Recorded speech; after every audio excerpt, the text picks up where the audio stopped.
সূরা নাজিয়াতে আমরা পাই মুসা আলাইহিস সালাম ফেরাউনকে একটি অফার দিচ্ছে। এমনকি ফেরাউনকে আমরা সবাই জানি, এই লোকটি বাচ্চাদেরকে মেরেছে, সে পুরো একটা জাতিকে শোষণ করেছে, নিজেকে খোদা দাবি করেছে, ইত্যাদি ইত্যাদি। মুসা আলাইহিস সালামের সাথে অনেক কথোপকথন। এরপরে মুসা আলাইহিস সালাম তার ব্যাপারে আশা হারাচ্ছেন না। তিনি বলছেন, ফাকুল হাল্লাকা ইলা আন তাযাক্কা, তোমার মধ্যে কি নিজেকে পরিশুদ্ধ করার কোনো ইচ্ছা বাকি আছে? তিনি আশা হারাচ্ছেন না। সে একই শব্দ তাযাক্কা এখানে নাম পুরুষে ব্যবহৃত হয়েছে। ওমা ইউদরিকা লাআল্লাহু ইয়াযাক্কা, আপনার কাছে এমন কিছুই নেই যা দিয়ে আপনি জানতে পারেন হয়তো সে নিজেকে পরিশুদ্ধ করবে, হয়তো তার মধ্যেও ভালো মানুষ হবার ইচ্ছা আছে। সরল বাংলায় আমরা একে বলি পরিশুদ্ধ হওয়া, একজন ভালো মানুষ হবার চেষ্টা, বুঝতে পারা যে আপনার মধ্যে কিছু নোংরা, কিছু ময়লা, কিছু অনৈতিকতা আছে, আপনি সেখান থেকে বের হতে চান। সে কারণেই তিনি আপনার কাছে এসেছেন রাদিয়াল্লাহু আনহু। এই লাআল্লাহ শব্দটি এখানে হয়েছে তারাজ্জি। এর অর্থ হলো এই লোকটি, বলে রাখি এটা কিন্তু জ্ঞানার্জনের পূর্ব ধাপ, কেননা পরের আয়াতে আমরা পাই তাকে মনে করিয়ে দেয়া হয় যে সে নবীজি সাল্লাল্লাহু আলাইহি সাল্লামের কাছ থেকে কিছু শিখেছিল, কিন্তু আল্লাহ বলছেন আসলে সে আগে পরিশুদ্ধ হতে এসেছিল যাতে সে একজন ভালো মানুষ হতে পারে। সুতরাং আমরা আমাদের দিন থেকে কেবল চমৎকার বিষয়গুলো, বিভিন্ন তারিখ, সময়, স্থান, বিভিন্ন নাম, নানার কাহিনী সম্পর্কেই জানতে পারি তা নয়। কোন নবী আগে এসেছেন, কে দ্বিতীয়, কে তৃতীয়, কোন বইয়ে কোন অধ্যায়ে কি আছে, ইত্যাদি ইত্যাদি। এগুলো খুবই চমৎকার শিক্ষা, কিন্তু এগুলোর উদ্দেশ্য কি? কেন আমরা এগুলো সম্পর্কে জানছি? যাতে আমরা নিজেদেরকে পরিশুদ্ধ করতে পারি। এই জন্যই সেই সাহাবী এসেছিলেন, সেই আশায় যাতে তিনি নিজেকে পরিশুদ্ধ করতে পারেন। এখানে আরেকটি বিষয় উল্লেখ করার মতো, তা হলো এটা একটি ছোট বালাগি পয়েন্ট। এখানে ইয়াজাক্কা শব্দটির সাথে সাদ খেয়াল করুন। আসলে শব্দটি ছিল ইয়াতাজাক্কা, তাজাক্কি থেকে। এটা হচ্ছে এর মাজদার। আরবি ভাষায় মাঝে মাঝে যা হয় ইদগাম, দুইটি বর্ণ পাশাপাশি থাকলে তাদেরকে একত্রে পড়া হয়। এখন ব্যাকরণগতভাবে আপনি বলতে পারেন ইয়াজাক্কা ও ইয়াতাজাক্কার অর্থ একই, ব্যাকরণে এর অর্থ একই, কিন্তু কোরআনে এই দুয়ের মধ্যেও সূক্ষ্ম পার্থক্য আছে। যখন কোনো কিছু আংশিক, সম্পূর্ণ নয়, তখন হবে ইয়াজাক্কারু, ঠিক আছে? এই ধরনের শব্দ ব্যবহৃত হবে। যখন সম্পূর্ণ বোঝাবে সেক্ষেত্রে সম্পূর্ণ বানানো বসবে, অর্থাৎ একবারের দেখায়, একবারের সাক্ষাতে নিশ্চয়ই সে সম্পূর্ণ পরিশুদ্ধ হয়ে যাবে না। সে হয়তো কিছুটা পরিশুদ্ধ হবে, সে কিছুটা পাবে। ইয়াতাজাক্কারু হলে এখানে সম্পূর্ণ বোঝাতো, একবার সাক্ষাৎ, পরের বার হালকা, আবার প্রশ্ন উত্তর পর্ব, এরপর হয়তো সে সম্পূর্ণ ভালো মানুষ হবে। কিন্তু ইয়াজাক্কা শব্দটি দিয়ে অসম্পূর্ণ বোঝাচ্ছে, সে হয়তো কিছুটা উপকার পাবে রাদিয়াল্লাহু আনহু। আও ইয়াজাক্কারু, সে হয়তো নিজের জন্য কিছু স্মরণিকা পেত। ফাতানফাহু যিকরা, ফলাফল স্বরূপ তাই যদি হয়ে থাকে, অর্থাৎ সেই লোকটি তার নিজেকে পরিশুদ্ধির জন্য এসেছে এবং কিছু উপকারী স্মরণিকা নিয়েছে, ফলাফল স্বরূপ সেই স্মরণিকা তার জন্য উপকারী হবে। ফাতানফাহু যিকরা, এখানে আল্লাহ বলেননি ফাতানফাহু তাযাক্কার বা ইয়ানফাহু তাযাক্কার, তিনি বলেছেন আয-যিকরা। আয-যিকরা শব্দটি দিয়ে অনির্দিষ্ট বোঝায়। এটা একটি মাজদার, যাকারা ইয়াযকুরু থেকে। মূল শব্দটি হলো যিকরুন, যিক্র নয়। এই শব্দের শেষের আলিফ মাকসুরা শব্দকে মুবালাগা দেয়। আরবিতে আমরা বলি যিকর হচ্ছে স্মরণ, যিকরা হচ্ছে শক্তিশালী স্মরণ, মানে এটা হচ্ছে শক্তিশালীভাবে স্মরণ। এ থেকে বোঝা যায় যখনই নবীজি সাল্লাল্লাহু আলাইহি সাল্লাম কারোর সাথে কথা বলতেন, সেটা তার জন্য সাধারণ স্মরণিকা হতো না, এটা হতো শক্তিশালী স্মরণ। যদিও তিনি অল্প কথা বলতেন, তবুও এটা তার জন্য শক্তিশালী স্মরণিকা হতো। এখন যখন নবীজি সাল্লাল্লাহু আলাইহি সাল্লাম কোনো কিছু বলেন, বিশেষ করে মক্কি যুগের কোরআনে, সেটা হচ্ছে স্বয়ং কোরআনকেই বোঝানো হচ্ছে। সুতরাং আয-যিকরা, যে শক্তিশালী স্মরণিকার কথা বলা হচ্ছে, এটা দিয়ে কোরআনকেই বোঝানো হচ্ছে। এরপরে এর চেয়েও শক্তিশালী আরেকটা শব্দ নিয়ে আমরা জানবো ইনশাআল্লাহ। মূল কথা হচ্ছে কোরআনকে এখানে একটি শক্তিশালী স্মরণিকা হিসেবে পরিচয় করিয়ে দেয়া হয়েছে তার জন্য যে এই স্মরণিকা পেতে চায়। তাহলে আল্লাহ এখানে প্রথমেই বলেননি ফাতানফাহু যিকরা, বরং তিনি বলেছেন আও ইয়াযাক্কারু, যে নিজে এই স্মরণ পাওয়ার চেষ্টা করে, তার জন্য ফলাফল স্বরূপ এই স্মরণিকা খুবই শক্তিশালী হবে, এটা তার জন্য উপকারী হবে। আম্মা মান ইস্তাগনা, অপরদিকে তার জন্য যার আছে ইস্তিগনা, মান ইস্তাগনা, তার জন্য যে উদাসীন, বেপরোয়া, কোনো কিছু নিয়ে ভাবে না। ইস্তিগনা শব্দটি গনি থেকে এসেছে। গনি হচ্ছে এতটাই ধনী যাকে কোনো কিছু নিয়ে ভাবতে হয় না, সে টাকা নিয়ে ভাবে না, সে বাড়ি নিয়ে ভাবে না, সে জীবনের কোনো খরচ নিয়ে ভাবে না, যারা এরকম বিশাল প্রাচুর্যের মধ্যে বাস করে, যার কোনো কিছুর প্রয়োজন নেই, কোনো চাওয়া পাওয়া নেই, তার কিছু পাওয়ার আকাঙ্ক্ষা নেই, সে চাওয়া মাত্রই তার কাছে চলে আসে, এই ধরনের মানুষের গিনা থাকে, এই ধরনের মানুষের গিনা থাকে। আল্লাহ আযজা ওয়া জাল্লার একটি নাম হচ্ছে আল গনি। আল গনি, কারণ তার কিছুর প্রয়োজন নেই, তার কিছুই প্রয়োজন নেই। সুতরাং এখানে ইস্তিগনা শব্দটির শুরুতে আলিফ, সিন ও তা আছে, এটা বাবে ইস্তিফাল। এর অর্থ হচ্ছে সেই সকল লোক যারা ভাবে তাদের কোনো কিছুর প্রয়োজন নেই। যে ব্যক্তির এমন ভাব থাকে যে তার কোনো কিছুর প্রয়োজন নেই, সে এসবের ব্যাপারে উদাসীন থাকে। এখানে ইস্তিগনা বলতে কিন্তু কুরাইশ নেতাদের কথা বোঝানো হচ্ছে। তাহলে নবীজি সাল্লাল্লাহু আলাইহি সাল্লাম কি জানতেন যে তারা এসবের ব্যাপারে উদাসীন? না, তিনি তা জানতেন না। তার পক্ষে এটা জানা সম্ভব নয় যে তাদের অন্তরে ভালো কিছু আছে কিনা, বা ক্ষুদ্রতম ভালো কিছু আছে কিনা। মুসা আলাইহিস সালাম ফেরাউনের মৃত্যুর আগ পর্যন্ত জানতেন না, তাই তিনি তার কাছে দাওয়াত দিয়ে গেছেন, আর আল্লাহ তাআলাও তার রায় দিয়ে দিয়েছেন।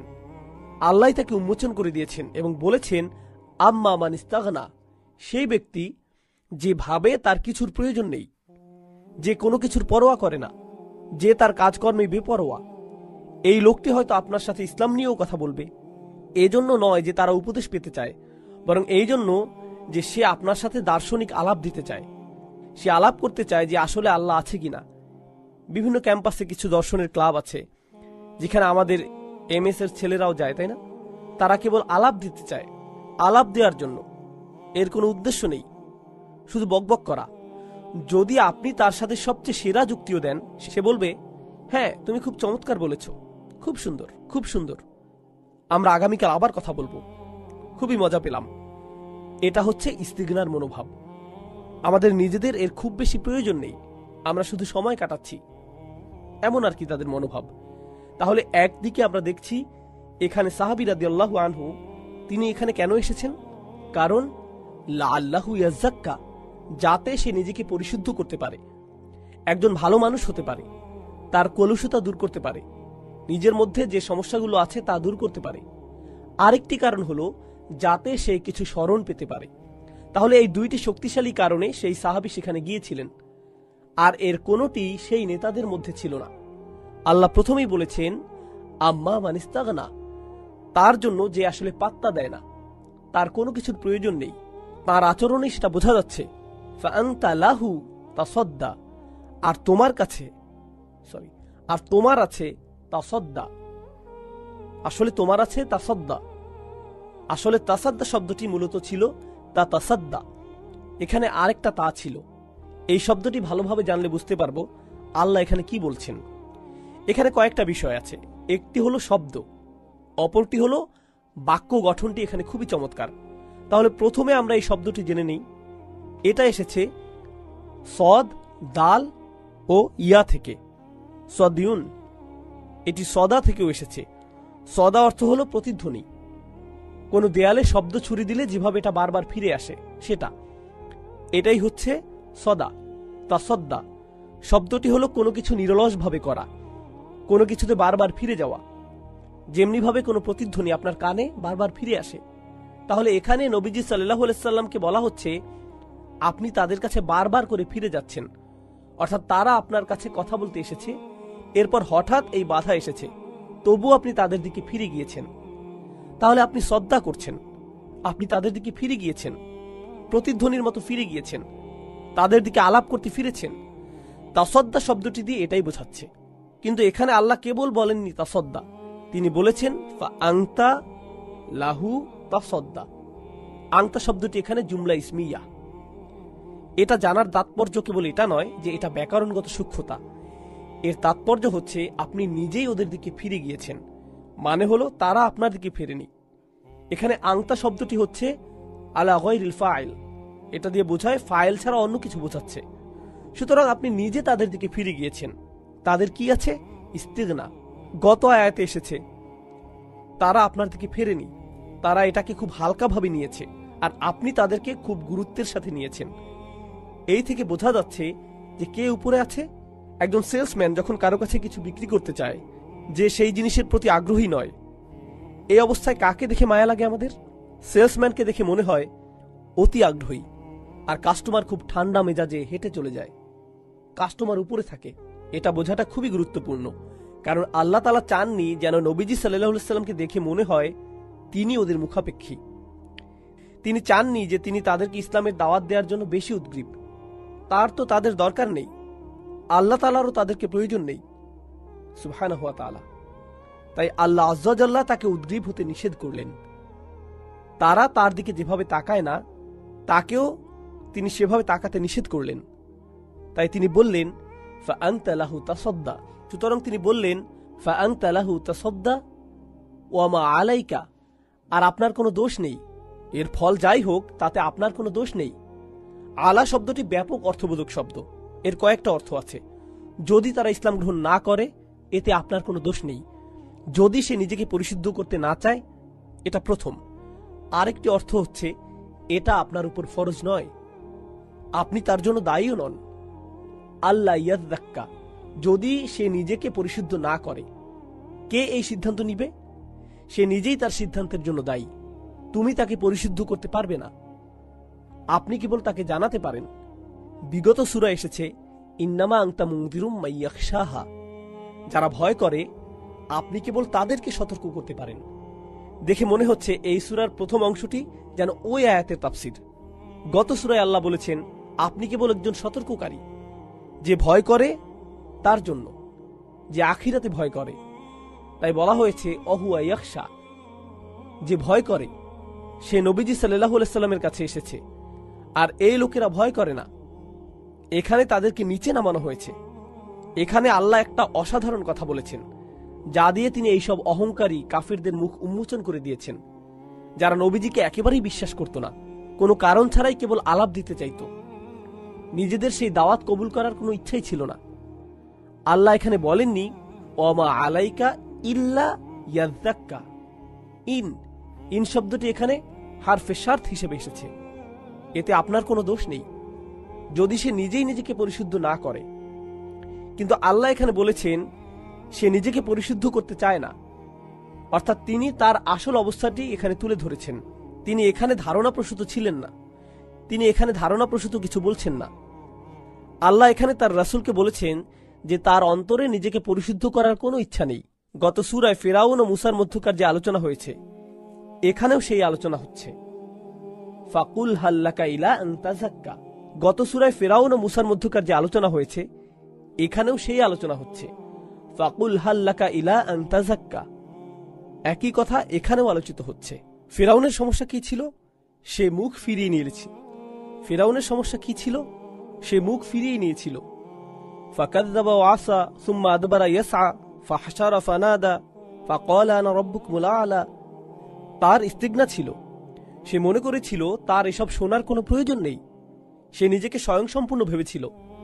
এখানেও তারা সেই একই মনোভাব দেখাচ্ছে। তাহলে সেটা কেবলই একটা গল্প ছিল না, বরং নবীজি সাল্লাল্লাহু আলাইহি সাল্লামের জীবনেও তেমন ঘটনার পুনরাবৃত্তি হচ্ছে। তাহলে অমা আলাইকা আল্লাহ ইয়াজ্জাক্কা আম্মা মান জাআকা ইয়াসআ ওয়া আম্মা মান জাআকা ইয়াসআ, আর যে আপনার কাছে ছুটে আসলো এতটা উদ্যমের সাথে, যা আতার চাইতো বেশি উদ্যম নিয়ে, ইয়াসআ দৌড়ে, তাড়াহুড়া করে। এই শব্দটি খুবই চমৎকার ও শক্তিশালী, কারণ এ থেকে আমরা গত সূরার একটা বিষয় মনে করতে পারি। গত সূরায় আল্লাহ আযজা ওয়া জাল্লা ফিরাউন সম্পর্কে বলেছেন সুম্মা আদবারা ইয়াসআ ফাহশারা ফানাদা ফাকালা আনা রাব্বুকুমুল আ'লা। ফিরাউনকে চিন্তা করুন, যেন সে তার প্রাসাদে আছে, তার নিজস্ব কামরায় আছে। যখন মুসার দাওয়াত ছড়িয়ে পড়তে লাগলো, সে চিন্তায় দ্রুত হাঁটতে লাগলো। হাঁটার গতি ছিল সাধারণ হাঁটার চেয়েও দ্রুত, কিন্তু দৌড়ানোর চেয়ে ধীর। সে দ্রুত হাঁটতে লাগলো। তার হাঁটা ছিল অহংকারের হাঁটা। এখানে ভিন্ন ধরনের হাঁটার কথা বলা হচ্ছে। ওয়া আম্মা মান জাআকা ইয়াসআ ওয়া আম্মা মান জাআকা ইয়াসআ, সে দ্রুত হেঁটে আপনার কাছে এলো, তাড়াহুড়া করে এলো। আর এটা হচ্ছে আব্দুল্লাহ ইবনে উম্মে মাকতুম রাদিয়াল্লাহু তাআলা আনহুর হাঁটা। এটা হচ্ছে নম্রভাবে হাঁটা, আল্লাহর ভয়ের জন্য হাঁটা। আগের ক্ষেত্রে কোনো আল্লাহর ভয় ছিল না, আর এটা হচ্ছে আল্লাহর ভয়ে হাঁটা। তারা দুজনেই হাঁটছে, কিন্তু ভিন্ন দুই দিক থেকে। সুবহানাল্লাহ। এরপর এখানে এসেছে ওয়া আম্মা মান জাআকা ইয়াসআ ওয়া হুয়া ইয়াখশা। তার কথা বলা হচ্ছে। তার আছে খাসিয়া এবং সে ভয় করে। আল্লাহ কিন্তু বলেননি ওয়াইয়াকশা, সে ভয় করে। তিনি বলেছেন অহুয়া ইয়াকশা, এবং সেই ভয় করে। এভাবে দমির ব্যবহৃত হলে বোঝা যায় আল্লাহ বোঝাতে চাচ্ছেন এখানে আরো কেউ আছে যার খসিয়া নেই, তার খসিয়া আছে। আপনি যাদের সাথে কথা বলছেন তাদের নেই, তাদের কথা ভুলে যান, তাদের কাছ থেকে ভালো কিছু আসবে না।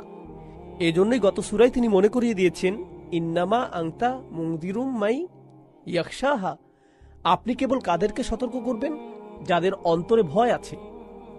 আল্লাহ বলেন, বাক্য গঠনে ভাষার প্রয়োগ থেকে আমরা বুঝতে পারি কুরাইশ নেতাদের কোনো ভয় ছিল না। একইভাবে গত সূরায় যখন মুসা আলাইহিস সালাম ফিরআউনকে দাওয়াত দিয়েছিলেন, তিনি তাকে কি বলেছিলেন? ওয়াহদিয়াকা ইলা রব্বিকা ফাতাখশা, আমি তোমাকে তোমার রবের পথ দেখাবো, হয়তো তুমি খাসিয়া অর্জন করতে পারবে। তুমি এমন একজনকে ভয় করবে যিনি তোমার চেয়েও বড়। এরপর আল্লাহ তার নবীকে বললেন ফাআনতা আনহু তালাহা, আর আপনি তার থেকে মুখ ফিরিয়ে নিলেন। এই মুখ ফিরিয়ে নেয়া শব্দটি ব্যাখ্যার দাবি রাখে। তালাহা শব্দটি লাহু থেকে এসেছে, লাম, হা ও ওয়াও। সরল বাংলায় বলতে গেলে এর অর্থ হচ্ছে চিত্ত বিনোদন। সূরা জুমআয় যেমন এসেছে লাহওয়ান আও তিজারাতান, কিন্তু লাহু শব্দটি দিয়ে মূলত বোঝায় এমন কিছুতে নিজেকে ব্যস্ত রাখা যাতে আসল কাজকে ভুলে যাওয়া হয়। তাহলে এটা তুলনাবাচক শব্দ।